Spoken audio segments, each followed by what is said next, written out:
Tribes பார்வையாளர்களுக்கு வணக்கம்.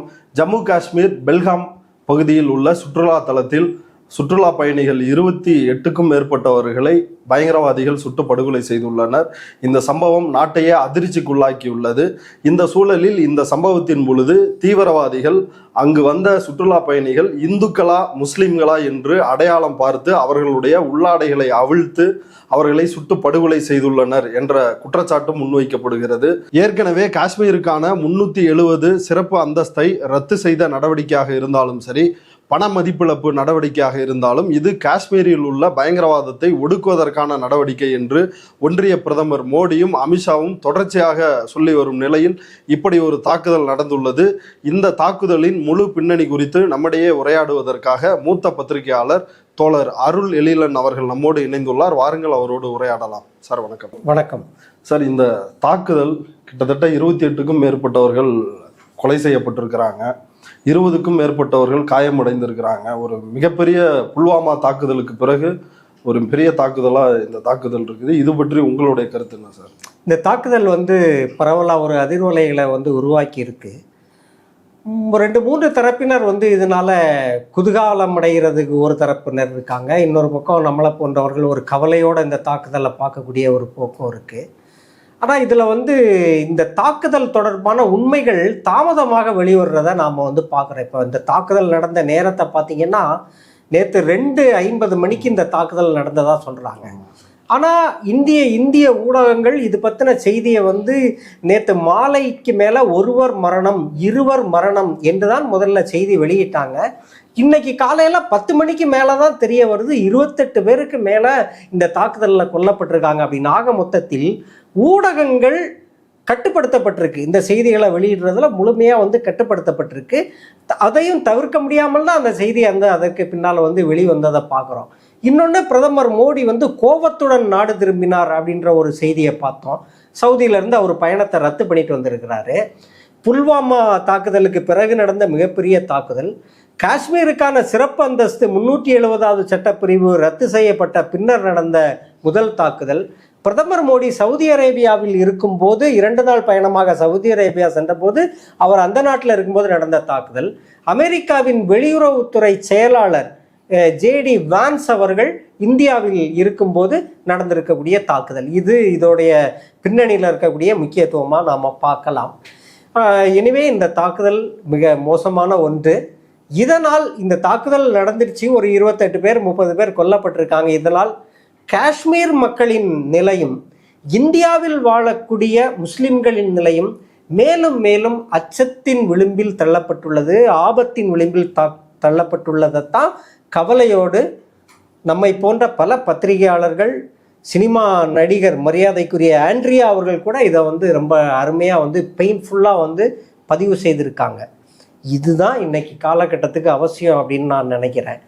நாமளும் எல்லாரையும் போல ஒரு தேசிய வெறிக்கு ஆட்பட்டு பாரத் மாதா கி ஜெய் அப்படி இப்படின்னு பேசி இந்துக்கள் மேலே முஸ்லீம்கள் மேலே வெறுப்பை கொட்டலாம். ஆனால் அது அவசியம் இல்லை. ஆனால் இப்போ நேற்றிலிருந்து ஊடகங்கள் ஒரே செய்தியை வட இந்திய ஊடகங்கள் ஒளிபரப்புறாங்க.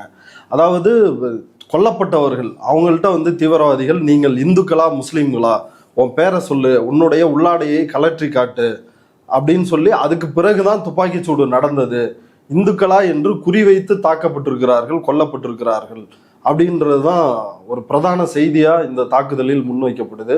நீங்க இந்த செய்தி குறித்து என்ன நினைக்கிறீங்க? இது உண்மைதானா? இந்தியாவில் இருக்கக்கூடிய மீடியாக்கள் அனைத்துமே கோடி மீடியா தான். அந்த வார்த்தை ஒரு புகழ்பெற்ற ஒரு சொல், அது எல்லாருக்குமே தெரிஞ்ச உண்மை. மோடிக்கு எதிராக மூச்சு விடக்கூட தயங்கக்கூடிய ஒரு அளவுக்கு தான் மீடியாக்களோட நிலை இருக்குது. மோடியின் ஷூக்களில் விஷம் இருந்தால் பாதி பத்திரிகையாளர்கள் இறந்து போவாங்க அப்படின்ற புகழ்பெற்ற வசனங்கள்லாம் இருக்குது. அதை இன்றைக்கி நம்ம தமிழ்நாட்டிலேயே பார்க்குறோம். தமிழ்நாட்டிலேயே எல்லா ஊடகங்களுமே கிட்டத்தட்ட அதுக்கு விதிவிலக்கான ஊடகங்கள்னு ஒன்றை கூட சொல்ல முடியவில்லை. அவ்வளவு மோசமான ஒரு நிலையில் ராணா அயூப் ரொம்ப முக்கியமான ஒரு கேள்வியை எழுப்பியிருக்காங்க. நான் எழுப்பப்பட வேண்டிய கேள்விகள் எது? ஒரு தாக்குதல் நடந்திருக்கு, அந்த தாக்குதல் நடந்தால் மதச்சார்பற்ற சக்திகள் மீது ஒரு தாக்குதலை நடத்துகிறார்கள். உண்மையில் கேள்வி கேட்கப்பட வேண்டியவர்கள் உள்துறை அமைச்சர் அமித்ஷாவும் பிரதமர் மோடியும். காஷ்மீரில் நாங்கள் அமைதியை கொண்டு வந்து விட்டோம் என்று சொன்னார்கள். காஷ்மீரில் நீங்கள் அமைதியை கொண்டு வந்து விட்டதாக சொன்னீர்களே, 28 பேர் கொல்லப்பட்டுள்ளார்களே, அதற்கு என்ன பதில் சொல்கிறீர்கள் என்று பிரதமர் மோடியை நோக்கி கேட்க வேண்டும். உள்துறை அமைச்சர் சர்வாதிகாரம் பொருந்தியவராக இருக்கிறார். அவரிடம் இல்லாத அதிகார பலமே இல்லை.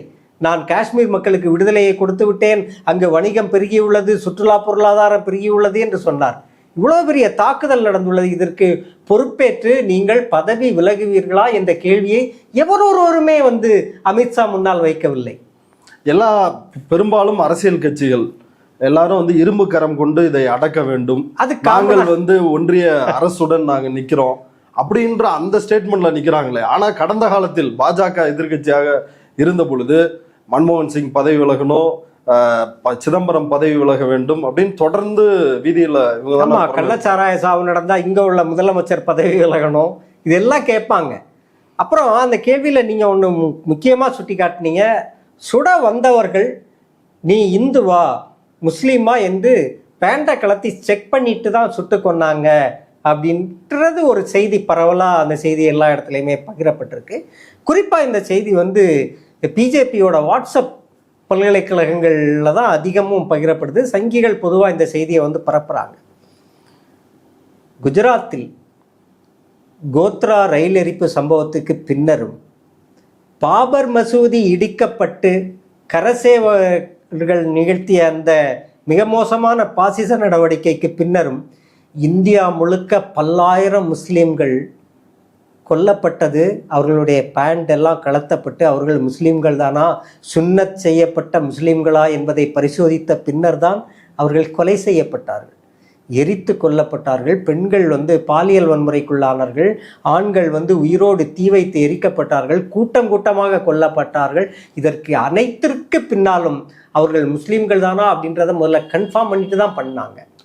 இதையும் நீங்க சமன்றீங்களா? சமன் சொல்லல. இந்த தீவிரவாத தாக்குதலை ஒருபோதும் நான் ஆதரிப்பதில்லை. எந்த தீவிரவாத தாக்குதலும் எந்த ஒரு அரசியல் நடவடிக்கைகளுக்கும் தீர்வாகாது. ஆனால் அந்த தீவிரவாதிகள் அப்படி செய்திருப்பார்கள் என்றால் அதற்கு முன்னோடி யார்? அவங்க அந்த மாடலை எங்க இருந்து எடுக்கிறாங்க? நீ இந்துவா முஸ்லீமா, உன் பேண்டை கலத்து அப்படின்னு சொல்றான்னா, இங்க ஏற்கனவே அதே மாதிரி பாணி இந்துத்துவ சக்திகள், இந்து தீவிரவாதிகள் இங்க கடைபிடிச்சிருக்காங்க. அதையே முஸ்லீம் தீவிரவாதிகள், முஸ்லீம் பயங்கரவாதிகள் காஷ்மீர்ல இம்ப்ளிமெண்ட் பண்றான். நீ அவனுக்கு கத்துக் கொடுத்த, அவன் அதை செயல்படுத்துறான். இதுதான் நடக்குது ரெண்டு தரப்புலையும். இல்ல கொல்லப்பட்டவர்கள் வெறும் இந்துக்கள் மட்டும்தானா? முஸ்லீம்கள்ல ஒரு பையன் இருக்கிறான்ல, முஸ்லீம்கள்ல ஒரு பையன் இருக்கிறான்ல, அவன் பேரு சையத் அதுல் ஹுசைன் ஷா. சையத் அதுல் ஹுசைன் ஷா அந்த பையனோட பேர். அப்போ முஸ்லீம் பையன் எப்படி அதுல கொல்லப்பட்டான்? இந்துக்கள் எல்லாம் பார்த்து தான் கொன்னாங்க, இந்துக்களாக தெரிவு செய்து கொன்னார்கள், பேண்டை கலத்தி பார்த்து செக் பண்ணி தான் தீவிரவாதிகள் கொன்னாங்க அப்படின்னா எப்படி ஒரு முஸ்லீம் பையன் சாகுறான்? அந்த முஸ்லீம் பையன் தீவிரவாதிகளிடமிருந்து காப்பாற்ற சென்றவன். அவன் ஒரு குதிரை ஓட்டி என்கிறார்கள். குதிரையை ஓட்டி பிழைப்பு நடத்தக்கூடிய ஒரு டூரிஸ்ட்ல இருக்கக்கூடிய ஒரு சாதாரண ஏழை தொழிலாளியின் மகன், ஒரு ஏழை பெண்ணின் மகன் அந்த சின்ன பையன். அந்த சின்ன பையன் போகும்போது பல்லவி என்ற பெண்ணுடைய கணவனை தீவிரவாதிகள் சுடும்போது இவன் அந்த அவங்க ஒரு வார்த்தையை சொல்ல, பிஸ்மில்லா பிஸ்மில்லா என்று சொல்லிக்கொண்டே அந்த உயிரை காப்பாற்றுவதற்கு சுடாதீர்கள்னு அந்த தீவிரவாதிகளை நோக்கி தடுத்து கொண்டே அந்த உயிரை காப்பாற்றுவதற்கு அவன் மீண்டும் மீண்டும் தீவிரவாதிகளுடன் போராடி இருக்கிறான். ஒரு கட்டத்தில் அவன் தங்களையே எதிர்க்கிறான் என்பதை தெரிந்து கொண்டு அந்த தீவிரவாதிகள் அந்த முஸ்லிம் பையனை சுட்டு கொண்டு விட்டார்கள். இது எவ்வளவு பெரிய வீரம்! இவனுக்குள்ள நீங்க வீர சக்கரா விருது கொடுக்கணும். இதுதானே மாவீரன். அவன் அந்த இடத்துல தான் நம்பக்கூடிய அந்த கடவுளின் கருணையும் அன்பும் பொங்க ஒரு உயிரை பாதுகாப்பதற்காக தன் உயிரையே அந்த முஸ்லீம் சிறுவன் ஈன்றிருக்கிறானே, முஸ்லீம் இளைஞன் ஈன்றிருக்கிறானே, இது கொண்டாடப்பட வேண்டிய வீரம் அல்லவா? இதுதான் அந்த மொத்த அந்த அபாயகரமான ஆபத்தை விளைவிக்கக்கூடிய பயங்கரவாத அந்த நடவடிக்கையிலையும் இருக்கக்கூடிய நம்மளுக்கு இருக்கக்கூடிய ஒரு நம்பிக்கை. அந்த அதுல் என்ற அந்த சையத் என்கிற அந்த இளைஞன் தான் நம்மளுக்கு கிடைக்கக்கூடிய ஒரு நம்பிக்கை ஒளி. அதை நாம எடுத்துக்க வேண்டியதா. ஜனநாயகத்தை நம்பக்கூடிய சக்திகள் இந்த மாதிரி மத பயங்கரவாதம், மத அடிப்படைவாதம், இன ரீதியான மோதல்கள், இதுல எல்லாம் நம்பிக்கையற்ற ஜனநாயகத்தை நேசிக்கக்கூடிய நம்மை போன்றவர்கள் இதுல இருந்து அந்த பையன் கொடுக்கக்கூடிய அந்த தன் உயிரை ஈந்து அந்த முஸ்லீம் இளைஞன் கொடுத்திருக்கக்கூடிய அந்த செய்தியை நாம எடுத்துக்கணும். அவ்வளவுதான். அதுதான் இன்னைக்கு இந்தியாவுக்கு தேவை அப்படின்னு நினைக்கிறேன். இப்போ இந்த சம்பவம் பெல்காம், இந்த சைரன் பார்க், இந்த இடத்துல நடந்த சம்பவத்திற்கும் ஏற்கனவே புல்வாமா இதற்குமான தொலைவு 60 கிலோமீட்டர் தான் அப்படின்னு சொல்றாங்க.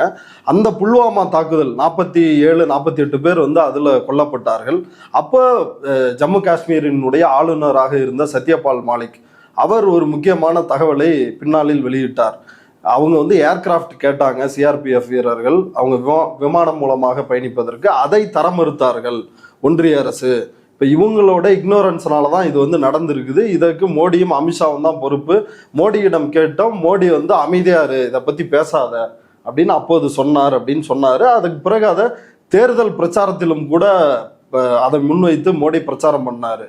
ஆனால் அதே மாதிரி இல்லைனாலும் அதே அளவில் எண்ணிக்கையில் அதே ஒரு மரணம் நிகழுது. இது எப்படி தற்செயலானது அப்படின்னு நம்ம நினைக்க முடியுமா? இல்லை, அது முதல்ல இதில் இந்த சத்யபால் மாலிக் இன்னைக்கு ஒரு கன்ஃபஷன் மாதிரி ஒரு ஸ்டேட்மெண்ட்டை சொல்கிறாருல்ல, இதுவே முதல்ல அதை நம்ம பயன்படுத்திக்கலாம் அப்படின்னாலும் சத்யபால் மாலிக் போன்றவர்கள் அயோக்கியர்கள் தான். சத்யபால் மாலிக், மெஹபூபா முஃப்தி இவர்கள் எல்லாம் தாங்கள் காலத்தில் செய்ய வேண்டிய எல்லா தவறுகளையும் செய்து விடுகிறார்கள். செய்து தன் சொந்த சமூக மக்களுக்கு எவ்வளவு கேட்டை விளைவிக்க முடியுமோ அவ்வளவு கேட்டையும் செய்து முடித்து அங்கே எல்லாமே சாம்பல் மேடாகி அந்த சாம்பலில் எரிஞ்சு புகை மண்டிட்டு இருக்கும்போது தாங்கள் எதிர்பார்த்த எதுவுமே நடக்கலை அப்படின்னு கன்ஃபஷன் மாதிரி ஒரு ஸ்டேட்மெண்ட்டை சொல்கிறது. மோடி ஹெலிகாப்டர் கொடுக்க மாட்டேன், ஹெலிகாப்டர் கொடுப்பான்னு உனக்கு தெரியாதா? நீ அந்த பாசிசத்துக்கு துணை போனப்போ மோடி ஹெலிகாப்டர் கேட்டால் உடனே கொடுத்து விடுவார் என்று நம்பித்தான் அந்த அயோக்கியத்தனத்துக்கு துணை போனியா? ஆக இது போன்ற அயோக்கியர்களின் செயல்பாடும் காஷ்மீரின் இந்த துயரத்துக்கு ஒரு மிகப்பெரிய காரணம். புல்வாமா தாக்குதலாக இருந்தாலும் இது போன்ற தாக்குதல்களாக இருந்தாலும் இந்த விஷயங்களில் ஒரு மிகப்பெரிய உண்மையை மறைக்கப்படுகிறது. பொதுவாகவே இது போன்ற தாக்குதல்கள், யுத்தங்கள் எதுவாக இருந்தாலும் அங்கு முதலில் கொல்லப்படுவது யதார்த்தமும் உண்மையும்.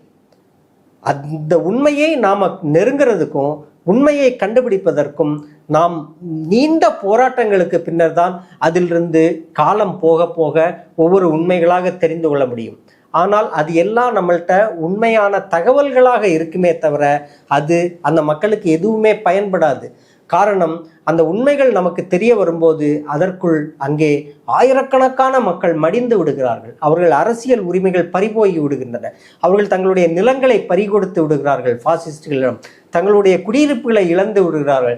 தங்களோட பிள்ளைகளை கொல்ல கொடுத்து விடுகிறார்கள். இப்படி ஏராளமான இழப்புகளை சந்தித்து விடுகிறார்கள்.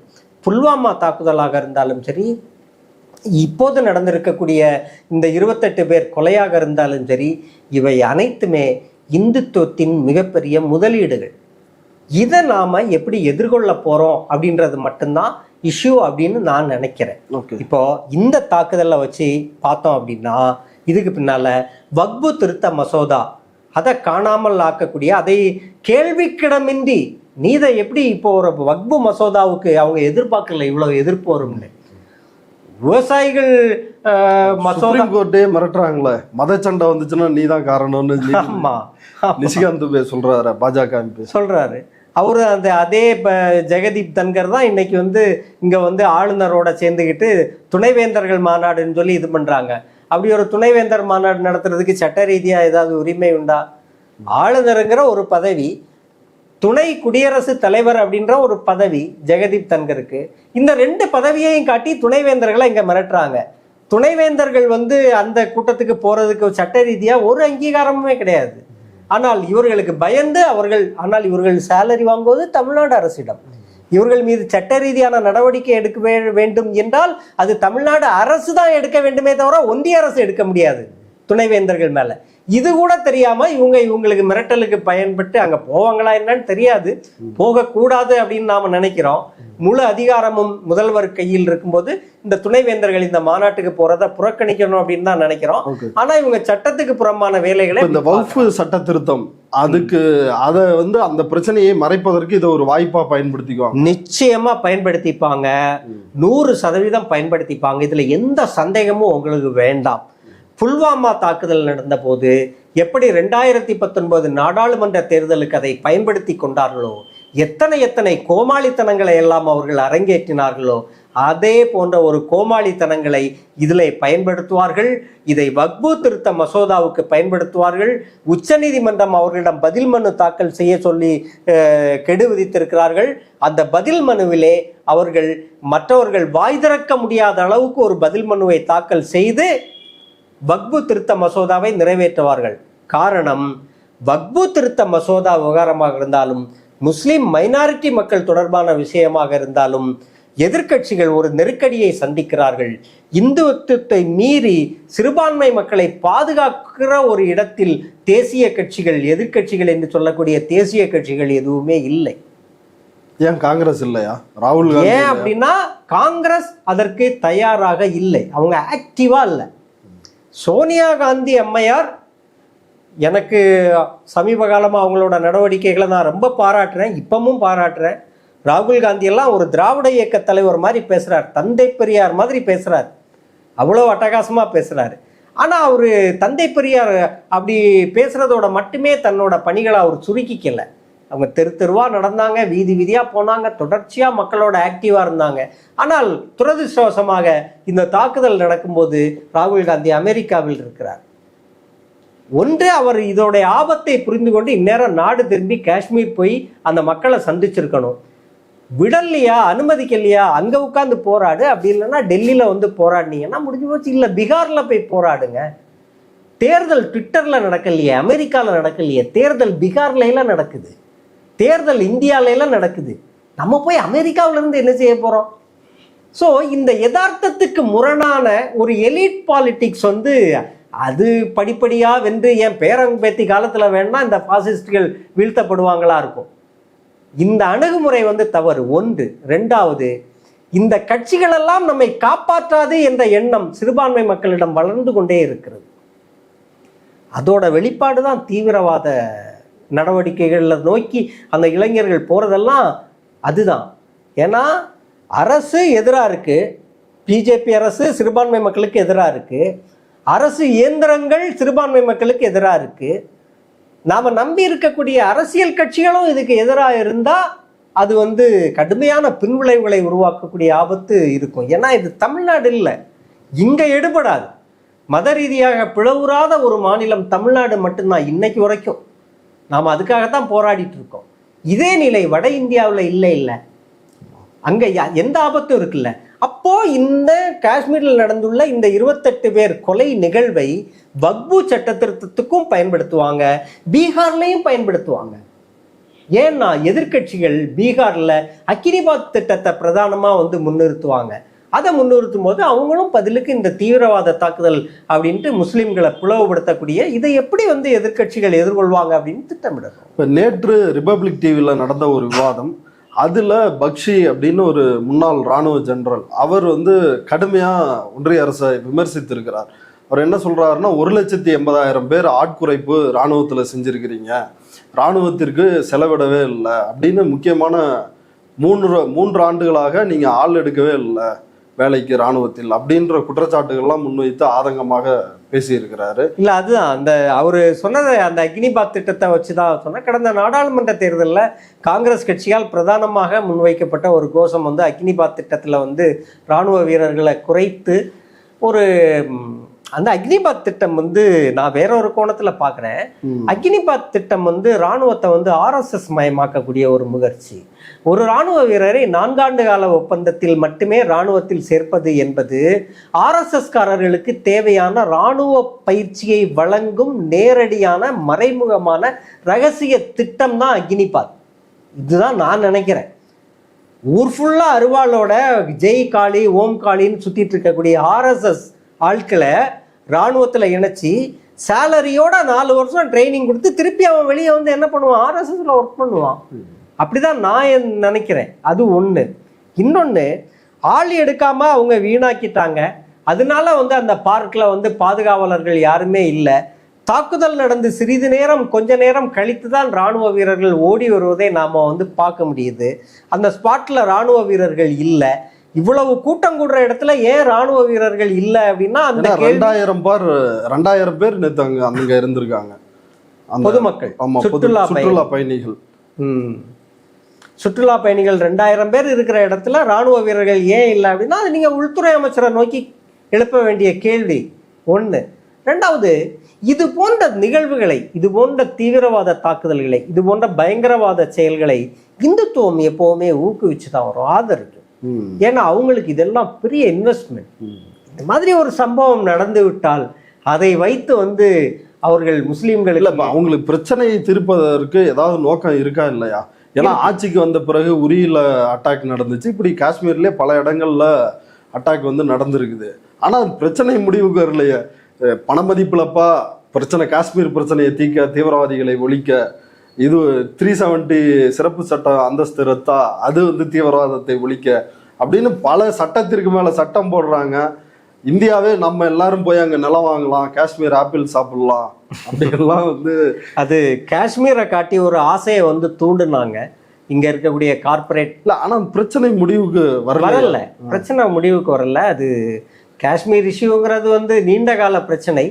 அதுக்கு நாம கொடுத்த வாக்குறுதிகள், அதை நாம நிறைவேற்றாம இருக்கிறது, அதுக்கு பிறகு அதை வந்து ரொம்ப தடித்தனமா வந்து அபகரிக்க நினைக்கிறது, ரொம்ப முக்கியமா வந்து காஷ்மீர் மக்களை ஒரு மனநோய் கூறுள்ள மக்களாக வந்து இவங்க ஆக்கின விதம், அவங்களுக்கு எல்லா இண்டிவிஜுவல் காஷ்மீரிஸுக்கும் ஒரு தனிமைப்படுத்தலை உருவாக்கி, அவங்க பிள்ளைகள் எல்லாருக்குமே ஒரு ரப்பர் பேலட்டை வந்து எல்லாரோட உடல்லையும் செலுத்தி அவங்கள வந்து மனநோய் கூறுள்ளவர்களாக ஆக்கியதோடு கண் பார்வை இழப்பு, உடல் ஒவ்வொரு வீட்லையும் ஒரு கண் பார்வை இழப்பு, ஒவ்வொரு வீட்லையும் ஒரு உடல் நோய் கூறுள்ள குழந்தைகளை உருவாக்கணும். அது எல்லாமே மாபெரும் மனித அநீதியான ஒரு விஷயம். இஸ்ரேல் இராணுவம் வந்து பாலஸ்தீனத்தில் வந்து நேரடியாக ஒரு போரை நடத்தி இன்னைக்கு உலகமே வந்து அந்த காசா மக்களுக்காக வந்து குரல் கொடுத்துட்டு இருக்கக்கூடிய ஒரு நேரத்தில் காஷ்மீரில் இழைக்கப்படக்கூடிய இராணுவ அத்துமீறல்கள் வந்து ஏற்றுக்கொள்ளக்கூட முடியாது. இது லக்ஸரி தொய்பா தான் காரணம். அவங்களோட ஒரு பினாமி அமைப்பா இருக்கிற இந்த ரெசிடென்ஸ் அப்படின்ற இன்னொரு அமைப்பு தான் டிஆர்எஃப், ரெசிடென்ஸ் ஃபோர்ஸ், அவங்க தான் வந்து இதை செஞ்சிருக்கிறாங்க அப்படின்னு வந்து ஊடகங்கள் சொல்றாங்க. ஆமா, இருக்கலாம், எனக்கு தெரியாது. ஊடகங்கள் என்ன அடிப்படையில் இதை போடுறாங்கன்னு தெரியல. லக்ஸரி தொய்பா, இன்னும் இருக்கக்கூடிய பயங்கரவாத அமைப்புகள், இது எல்லாமே வந்து இவங்க எல்லாம் காஷ்மீரை பின்னணியா கொண்டு, இது பாகிஸ்தான பின்னணியா கொண்டு இயங்குறவங்களா இல்ல காஷ்மீரை சார்ந்தவர்களா? இல்ல, இவங்க ஏற்கனவே இந்தியா கொடுத்த வாக்குறுதியை இவங்க நிறைவேற்றல அப்படின்றதுல இருந்து வந்த விடுதலை போராட்ட அமைப்பு. இல்ல, நம்ம அவ்வளவு வைடா வந்து இந்த விஷயத்த பார்க்க வேண்டாம். இது வந்து இந்தியாவில் முஸ்லிம்களும் பாகிஸ்தானில் இருக்கக்கூடிய மைனாரிட்டி இந்துக்களும் இந்தியாவில் இருக்கக்கூடிய மைனாரிட்டி முஸ்லிம்களும் ஒரு அச்சப்பட்ட ஒரு உணர்வுக்கு ஆளாகி இருக்காங்க. இதை எல்லா நாடுகளில் இருக்கக்கூடிய இந்த 2 தேசங்களில் இருக்கக்கூடிய தீவிரவாத சக்திகளை வந்து பயன்படுத்துகிறாங்க. அதில் முஸ்லீம்கள் உலக தழுவிய அளவில் அவங்களோட ஒரு நெட்வொர்க் ஆயுத குழுவாக வந்து உருவாகி இருக்காங்க, தாக்குதல் நடத்துகிறாங்க. அதே போன்ற ஒரு தீவிரவாத தாக்குதலை வந்து அவங்க வந்து இங்கே நடத்த முயல்கிறாங்க. ஆனால் இது பெருமளவு வந்து ஒரு அரசியல் ரீதியாக தொடர்ச்சியாக வந்து முஸ்லீம்கள் வந்து பாதிக்கப்பட அவங்க வந்து ஜனநாயக ரீதியாக தான் இருக்கணும் அப்படின்னு நாம் வந்து தொடர்ச்சியாக வந்து பேசிகிட்டு இருக்கோம். நாம் உட்பட நம்ம எல்லாருமே அப்படி தான் பேசுகிறோம், அடிப்படைவாதத்துக்கு பலியாகி விடக்கூடாது அப்படின்ட்டு. அந்த நம்பிக்கையை தான் நாம் வந்து அவங்களுக்கு வந்து இது பண்ணணும் அப்படின்னு நினைக்கிறேன். எந்த விதத்துலையும் நாம் வந்து இந்த ஆயுத தாக்குதல்கள், பயங்கரவாத தாக்குதல்கள் இதை வந்து ஆதரிக்க முடியாது. அதை எந்த விதத்துலையும் ஆதரிக்க முடியாது. முஸ்லிம்கள் இப்போ இதுக்கு வந்து என்னதான் முடிவு? இப்போ இதை வச்சு பிரச்சாரம் பண்ணுவாங்க இந்தியா முழுக்க. இங்கே பாருங்க, இந்துக்களா முஸ்லீமான்னு வந்து ஆடையை அவிழ்த்து பார்த்து இந்துக்களை கொன்று விட்டார்கள் அப்படின்னு பிரச்சாரம் பண்ணுவாங்க. இதை எப்படி வந்து கட்சிகள் எதிர்கொள்ள போகிறது? இந்தியாவில் வந்து பாஜகவை விட செல்வாக்கான சக்திகள் ஓவர் நைட்ல நேற்று இப்போ இன்னைக்கு விடியறதுக்குள்ள எல்லாருக்குமே இந்த செய்தி மட்டும் போய் சேர்ந்துருக்கு. அவங்கள வந்து கலட்டி பார்த்துருக்காங்க. இல்லை, அவங்களுக்கு இந்துத்துவ சக்திகளோட ப்ளஸ் பாயிண்ட் வந்து ஒரு நிமிடத்துக்குள் எந்த செய்தியை வேண்டுமென்றாலும் கிரவுண்ட் லெவலில் கொண்டு போகிற அளவுக்கு அவங்களோட வாட்ஸ்அப் நெட்வொர்க் இருக்குது. அதன் மூலமாகத்தான் அவங்க இதை கொண்டு போகிறாங்க. ரெண்டாவது, எல்லா தொலைக்காட்சிகளையும், தமிழ்நாட்டில் இருக்கக்கூடிய எல்லா தொலைக்காட்சிகளையும் எடுத்துக்கோங்க. ஒரு நொடியில் அவங்க என்ன தலைப்பு சொல்கிறாங்களோ அந்த தலைப்பில் எல்லா செய்திகளும் ஒரே மாதிரி நீங்கள் அதை டெஸ்ட் பண்ணலாம். பாலிமரோட செய்தியும் ஒரே மாதிரி தான் இருக்கும், புதிய தலைமுறையோட தலைப்பும் ஒரே மாதிரி தான் இருக்கும், தந்தியோட தலைப்பும் ஒரே மாதிரி தான் இருக்கும், நியூஸ் 7ஓட தலைப்பும் ஒரே மாதிரி இருக்கும். ஒரு குறிப்பிட்ட ஒரு சம்பவத்தை எடுத்து கடந்த ஒரு 5 மணி நேரத்தில் இவங்க போட்ட நியூஸ் கார்டையெல்லாம் கலெக்ட் பண்ணி ஒரு டேபிளில் வச்சு பிரிண்ட் அவுட் எடுத்து பாருங்கள், எல்லாம் ஒரே மாதிரி இருக்கும். 5 நிமிஷம் 10 நிமிஷம் முன்ன பின்ன இடைவெளியில் ஒரே மாதிரி. இந்த நியூஸ் ரூமில் யார் இந்த செய்தியை கொடுக்குறா? யார் கொடுக்குறா? அவ்வளவு செல்வாக்கு பிஜேபிக்கு இருக்கு. பிஜேபியோட நேரடி கரங்கள் இவங்களோட திரும்ப திரும்ப வலியுறுத்தி சொல்றீங்க. ஆனா தமிழ்நாட்டை பொறுத்தவரை ஊடகங்கள் வந்து திமுகவின் பிடியில் இருக்குது, ஸ்டாலின் மீடியாவா இருக்கு அப்படின்னு ஒரு விஷயத்த சொல்றாங்க. அப்படி சொல்லும்போது அவங்க அதுக்கு சொல்றக்கூடிய காரணம் வந்து திமுகவை பத்தின செய்திகள் இந்த தொலைக்காட்சிகள்ல வருது அப்படின்றது. முதலமைச்சர் தொடர்பான லைவ் எல்லாம் போடுவாங்க. அதிமுக பீரியட் இருக்கும்போது செல்லூர் ராஜு தும்முனா கூட லைவ் போடுவாங்க. இப்போ இருக்கக்கூடிய அமைச்சர்கள் லைவ் பேசினா கூட எந்த தொலைக்காட்சியும் பெருசாக லைவ் போடுறது இல்லை. ஆனால் பிஜேபியில் இருக்கக்கூடிய நயினார் நாகேந்திரனோ, வானதி சீனிவாசனோ, தமிழிசையோ, அப்புறம் கீழ்மட்டத்தில் இருக்கக்கூடிய ஆட்களோ யார் பேசினாலும் லைவ், யார் பேசினாலும் லைவ். சாட்டை துரைமுருகன் பேசினா கூட லைவ். புரியுதில்ல? இந்த சீமான் கூட கொஞ்சம் ஆடு மாடு கோழிகள் மாதிரி கொஞ்சம் மாதிரி உட்கார்ந்து தலையாட்டிகிட்டே இருப்பாங்க. அந்த கோஷ்டிகள் ஏதாவது பேசினா கூட டிவியில் லைவ். அது திமுகவுக்கு எதிரான ஒரு கருத்துருவாக்கத்தை செய்வதில் இந்த தொலைக்காட்சிகள் காட்டக்கூடிய ஆர்வத்தை அது வெளிப்படுத்துது. திமுகவை பற்றி செய்திகளை வெளியிடுவார்கள். பிஜேபி அதிமுக பற்றி செய்திகளை வெளியிடுவதோடு அவர்கள் நோக்கத்தில் இருந்து திமுக மீது கருத்துருவாக்கம் செய்வார்கள். அந்த வேலையை துல்லியமா திட்டமிட்டு செய்யறாங்க. இதை ரொம்ப ஆதாரபூர்வமா என்னால நிரூபிக்க முடியும். இவ்வளவு நேரம் இந்த விவகாரம் தொடர்பாக நம்முடைய நேயர்களுக்காக விரிவாக உங்களுடைய கருத்துக்களை பகிர்ந்துட்டதுக்கு மிக்க நன்றி. நன்றி.